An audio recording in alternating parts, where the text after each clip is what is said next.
Man, I want to talk about transitioning from high school to college because I was thinking about this the other day and I was laughing to myself because I remember being in the cafeteria, bro, during lunch, and the coaches are bringing you and Malcolm letter after letter after letter after letter for all these different schools, man. So at that time, I know that you obviously eventually went on to select Syracuse, but what other schools were kind of hunting after you at that time, or trying to recruit you heavily at that time? Georgetown was real heavy.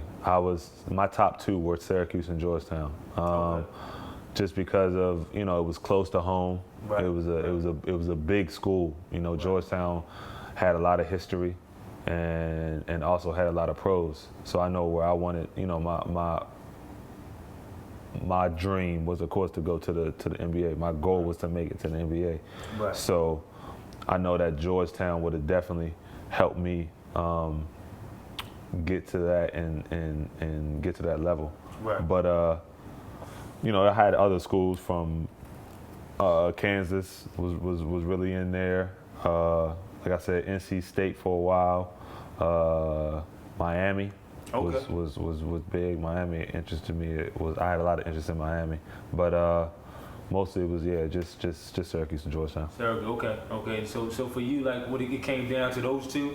Came down to those two. Georgetown? And I picked Syracuse because I wanted to go into school and to be the man, but I also wanted to commit early. Like I got tired of the recruiting process, like the letters, the phone calls, the school showing up, and it really was kind of getting to be too much. So I made my mind up. I said, you know what? Before I think at the beginning of my junior year, when the season started, I'm like, yo, You committed? I'm a committed. Yeah, okay. I committed early. Okay. So I broke down what was going on with the two schools. At the time, Georgetown was forward heavy.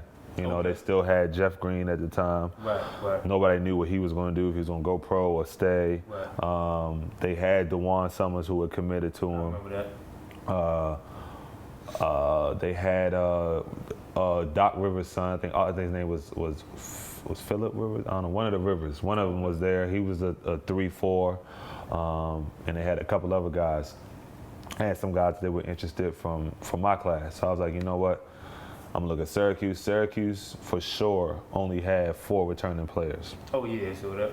This is a no-brainer. Like I could step in on campus no matter who was going to stay, who was going to leave. I know for sure my year they will only have 4 players. Right. And I ended up having a good relationship with Robert Murphy, who was the assistant coach recruiting me. Okay. And we clicked, and I was like, you know what? I'm gonna go ahead and get this out the way. And I gotta thank God. I stand on one thing for sure. When I think about the victory, and as a black man, all that's pitted against me, can I get an amen?